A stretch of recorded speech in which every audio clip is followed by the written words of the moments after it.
லூக்கா எழுதின சுவிசேஷம் அதனுடைய 3வது அதிகாரம். அங்க இந்த யோவான் ஸ்நானகனை குறித்ததான ஆரம்பத்துல இந்த வசனம் அழகா வருது. அன்னைக்கு இருந்த சூழ்நிலை, அன்னைக்கு இருந்த காரியங்கள், அது எப்படி இருந்தது அந்த நேரங்களில. 2வது வசனம்.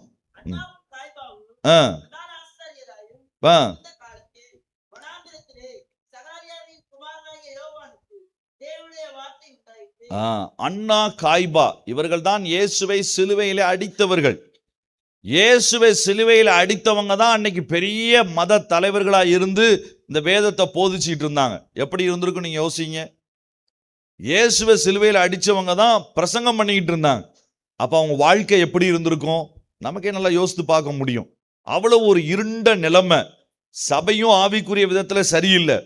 தேசம் எப்படி இருந்ததுன்னா, அந்த நாள்ல இருந்த அந்த ராஜா தன்னுடைய சொந்த சகோதரனை கொன்னுட்டு சகோதரனுடைய மனைவியை தன்னுடைய மனைவி ஆக்கிட்டான். தான் மனைவி போதாதுன்னு தன்னுடைய தம்பியுடைய மனைவியும் தன்னோட கூட சேர்த்து கொள்வதற்கு அன்னைக்கு இருந்த அந்த ராஜா அவ்வளவு கொடுங்கோலனாய் அல்லது ஒரு பரிசுத்தமற்ற வாழ்க்கை வாழுகிறவனா, பாவத்துல நிறைந்திருந்தவனா ராஜாவும் இருக்கிறான், ஆசாரியனும் இப்படிதான் இருக்கிறான், தீர்க்கதரிசிகளும் கிடையாது, ராஜாவும் அவனுடைய சூழ்நிலை இப்படிதான் இருக்குது. அதிகாரம், அடிமைத்தனம், இதெல்லாம் ஒரு சூழ்நிலை. இதுக்கு நடுவில் இவங்க அம்மா அப்பாவுக்கு வயசு ரொம்ப ஆயிடுச்சு, கிட்டத்தட்ட 90+. அப்பதான் இவன் பிறக்கிறான், வயதான நாட்கள்ல பிறக்கிறான். அப்படிப்பட்ட ஒரு சூழ்நிலையில வந்த இந்த யோவான் ஸ்நானகன் எப்படி ஒரு 30-31 வயதுல தலை வெட்டப்பட்டு தான் சாகுறான். அவன் அதுக்குள்ள தலையை வெட்டி அவனை கொன்னு போட்டுறாங்க. இந்த 30-31 வருஷத்திற்குள்ள எப்படி இவனால சாதனையாளராய் பழைய ஏற்பாட்டினுடைய எல்லாரையும் ஜெயிக்க முடிஞ்சது? இதுல இன்னொரு வசனம் வேற எழுதியிருக்குது, வாசிங்க. யோவான் எழுதின சுவிசேஷம் 11வது அதிகாரம். இவன் எப்படிப்பட்டவனா இருந்தான்? 10வது அதிகாரம். யோவான் எழுதின சுவிசேஷம் 10வது அதிகாரம் 41வது வசனம். அநேகர் இயேசுவின் இடத்திலே வந்து, யோவான் எந்த அற்புதத்தை செய்யல? ஒரு அற்புதத்தையும் செய்யவில்லை. ஆகிலும் பாருங்க, இவன் அற்புதத்தையும் செய்யல. இவனுக்கு சரியான ஆசாரியர்களும் கிடையாது நடத்துறதுக்கு.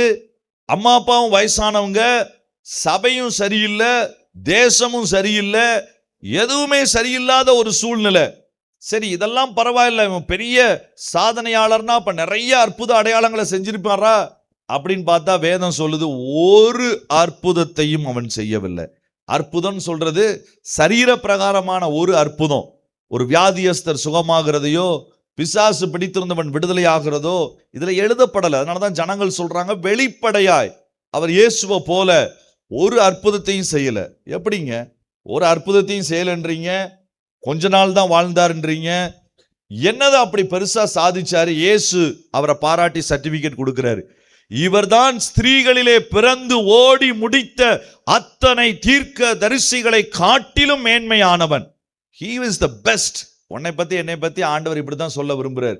இந்த சபையா, மதுரை சபையா, தூத்துக்குடி சபையா, அல்லது நீ வந்திருக்கிற எந்த ஏரியாவா இருக்கலாம், அந்த சபையை சேர்ந்ததா, நீ உன் வாழ்க்கையை குறித்து ஆண்டவர் இப்படி சொல்ல அவர் விரும்புகிறார். மற்றவர்களை காட்டிலும் என்னுடைய பிள்ளை இவன் மேன்மையாய் தன்னுடைய ஓட்டத்தை முடிச்சான், எல்லா காரியத்தையும் மேன்மையா செஞ்சான்.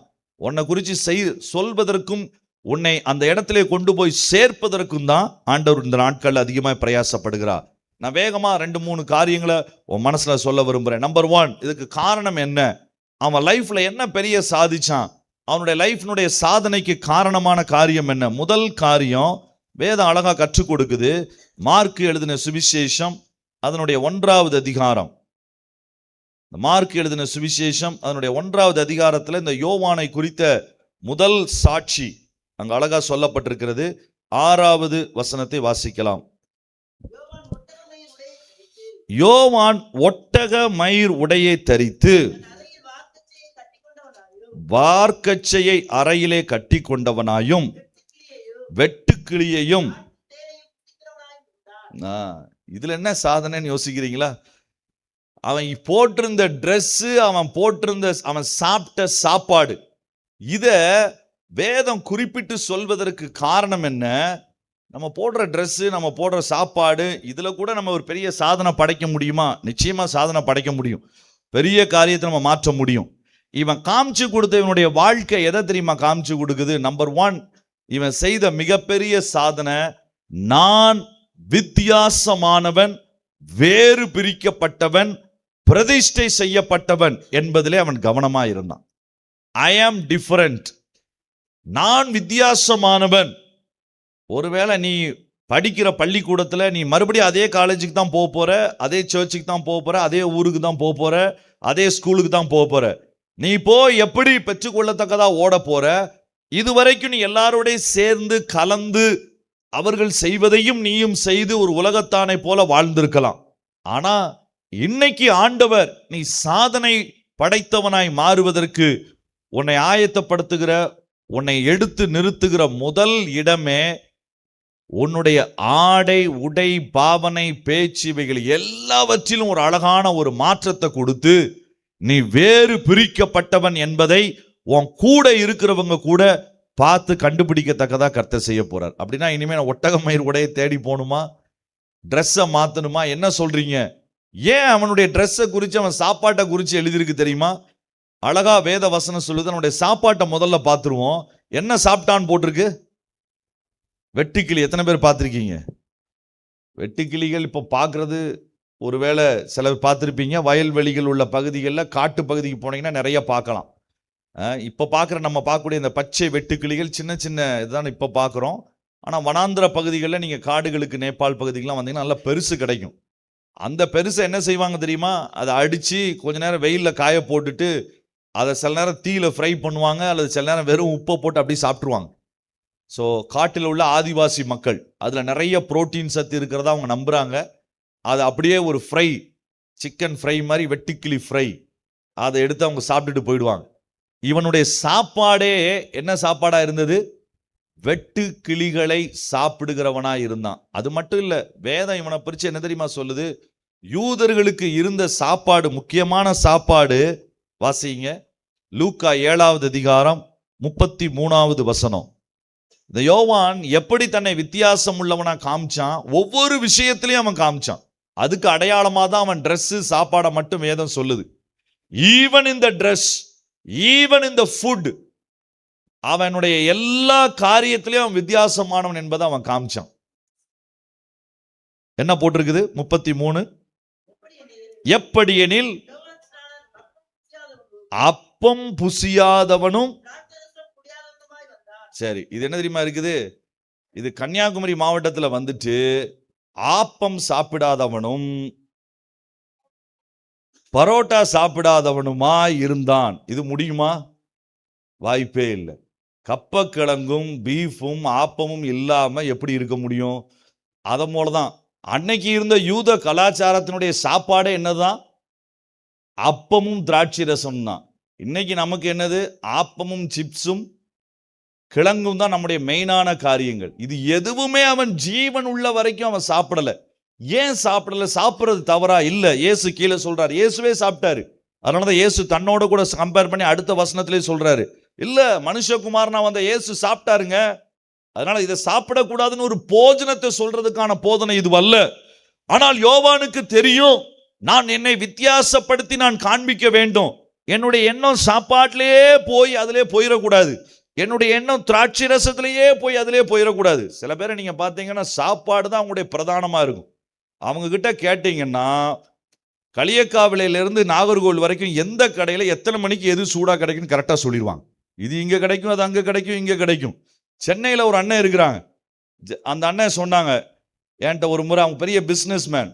சென்னையில் மொத்த மாச வருமானம், வெறும் பிரியாணி மட்டும் சேல்ஸ் பண்ணி சென்னையில் வருகிற மொத்த வருமானம் 29 கோடி.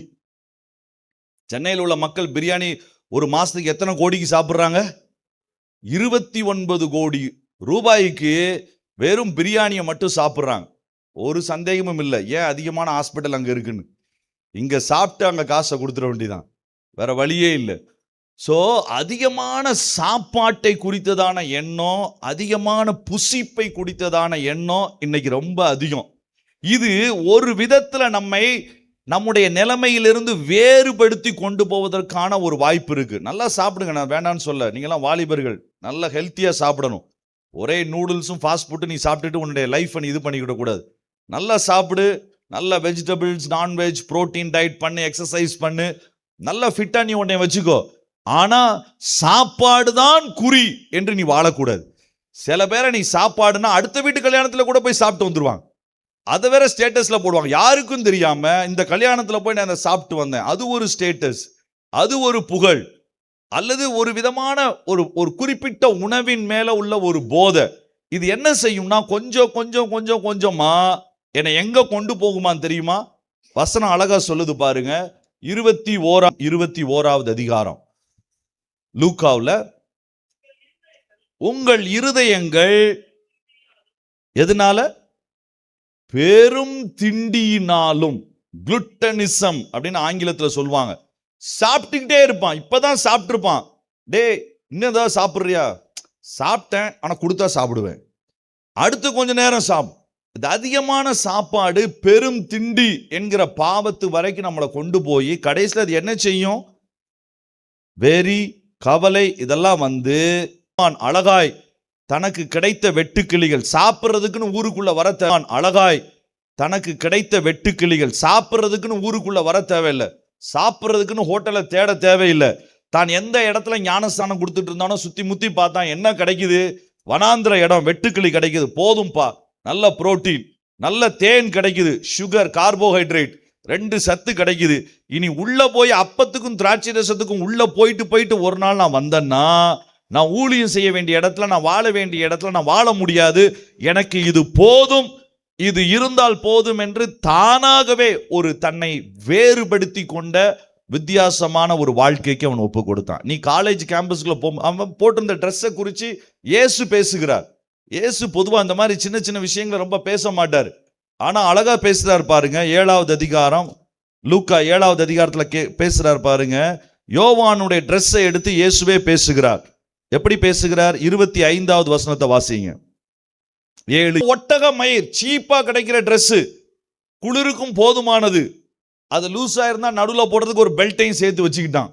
எவ்வளவு பெரிய சைஸா இருந்தாலும் பரவாயில்ல, நம்ம டைட் பண்ணி போட்டுக்கலாம்.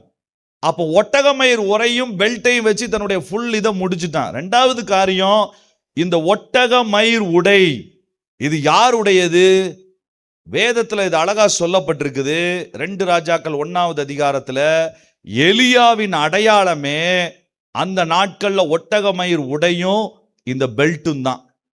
இவன் ஏற்கனவே எலியாவை போல செயல்பட வேண்டும் என்று அழைக்கப்பட்டதுனால நம்முடைய வாழ்க்கை முறை இதை போல இருக்கணும்ன்ற ஒரு ஐடியாலஜியை அவன் பைபிள்ல இருந்து ஃபாலோ பண்ண ஆரம்பிக்கிறான். ஸோ நான் சொல்ற ஒரே ஒரு வார்த்தை இதுதான், உன் வாழ்க்கை வித்தியாசமானது. You are different. பக்கத்துல இருக்க தம்பியை கைப்பிடி சொல்லுங்க பாப்போம். யூ ஆர் டிஃபரெண்ட், நீ வித்தியாசமானவன். அதனால நீ போடுற ட்ரெஸ், நீ போடுற சாப்பாடு, நீ குடிக்கிற பானை எல்லாம் வித்தியாசமா தான் இருக்கும். நீ சாராயம், பீர் குடிக்க மாட்ட, உன்னை ஃபோர்ஸ் பண்ணால் நீ குடிக்க மாட்ட, நீ போதை வஸ்துக்களை தொட மாட்ட, நீ தேவையற்ற பெருந்திண்டியா நீ இருக்க மாட்ட. இது உன்னை குறிச்சு உன் ஃப்ரெண்ட்ஸ் உன்னை குறிச்சு சொல்லணும். மற்றபடி நீ ஃப்ரெண்ட்ஸோட நார்மல் நீ சாப்பாடு சாப்பிடு, தவறல்ல. ஆனால் பெருந்திண்டிக்காரனாய், அதுவே என்னுடைய வாழ்க்கையாய், வித்தியாசமான தேவையற்ற பானங்களை அருந்துகிறவனாய், அவர்களோடு கூட ஒத்து போகிறவனா நீ உன்னை காமிக்க கூடாது. யோவான் சாணகன் தன்னை, எனக்கு ரொம்ப ஆச்சரியம் என்ன தெரியுமா, இவங்க அம்மா அப்பா வயசு 90 வயசுல பிறந்திருக்கிறான், ஒரே பிள்ளை, எப்படி விட்டாங்க? ஏங்க ஒரு 10 வருஷம் குழந்தை இல்லாம குழந்தை பிறந்தா அந்த குழந்தைய கீழே வைக்க மாட்டாங்க. அந்த குழந்தைக்கு தங்க ஸ்பூன்ல தான், வெள்ளி ஸ்பூன்ல தான் சாப்பாடு கொடுப்பாங்க. ஒரே குழந்தை 90 வயசுல பிறந்திருக்கு, அதை விட்டுட்டு எப்படி இருக்க முடியும்? ஆனால் எலிசபெத்துக்காக, சகரியாவுக்காக நான் நன்றி சொல்லுகிறேன், அந்த அம்மா அப்பாவுக்காக நன்றி சொல்லுகிறேன். எனக்கு பிறந்த பிள்ளை தான், ஆனா இது தேவனுக்கென்று வேறு பிரிக்கப்பட்ட பிள்ளை, இது என் வயிற்றிலே பிறந்ததுதான், ஆனால் தேவ திட்டத்தை நிறைவேற்றுவதற்கு வந்த பிள்ளை என்கிற எண்ணத்துல தகப்பனும் தாயும் கூட அதுக்கு உதவி செஞ்சாங்க. நீ போய் அங்கேயே இருந்து கொள், பிரச்சனை இல்லை, வேறு பிரிக்கப்பட்ட வாழ்க்கை வாழ், குழப்பம் இல்லை. நீ மெல்லிய வஸ்திரம் தரித்து உன்னை பகட்டாய் காண்பிக்க வேண்டாம், பரவாயில்லை. நீ இப்படி ஒருவேளை நீ வாழ்ந்தேனா உனக்கு யாரு பொண்ணு கொடுப்பாங்க, அப்படி அவன் கவலைப்படல. எதை குறித்து அவங்க யோசிக்கல. தைரியமாய் தேவ திட்டத்திற்கு வாழ்வதற்கு ஒத்துழைத்த அருமையான ஒரு பெற்றோர். எவ்வளவு ஆச்சரியமான ஒரு காரியம் பாருங்க. இந்த மகன் வெறும் வெட்டு கிளியையும் காட்டு தேனையும் வளர்ந்து அதை சாப்பிட்டு அந்த வனாந்திர வாழ்க்கைக்கு தன்னை ஆயத்தப்படுத்தினான். நம்ம எல்லாருமே அப்படிப்பட்ட ஒரு வாழ்க்கை தான் இந்த உலகத்துல வாழ்றதுக்கு. கொஞ்சம் வித்தியாசம். இதை நம்ம சரியாய் செய்வது அவசியமானது. வாலிப வயதுல ஜாலிக்காக, என்ஜாய்மெண்ட்டுக்காக என்று சொல்லி கொஞ்சம் கொஞ்சம் ஆரம்பிக்கிற சிகரெட் பழக்கம், போதை பழக்கம், இதுதான் உன்னை கடைசியில பெரும் குடிகாரனாய் அல்லது தன்னை கெடுத்து போட்டவனாய் அல்லது வேறு விதமாய் அது மாற்றுகிறது. நீ போன பிறகு இனி உன் பேச்சு, இனி உன் நடை, இனி உன்னுடைய உடை பாவனைகள் வித்தியாசமானதாய் இருக்கட்டும், பிரதிஷ்டைக்குரியவனாய் இருக்கட்டும், நீ வேறு பிரிக்கப்பட்டவன் என்பதை ஜனங்களுக்கு காண்பிக்கட்டும். அப்ப நீ சாதித்து காண்பிக்கிற ஒரு யோவான் ஸ்தானகனாய் நீ இருக்கிற இடத்துல இருப்பாய். அல்லேலூயா.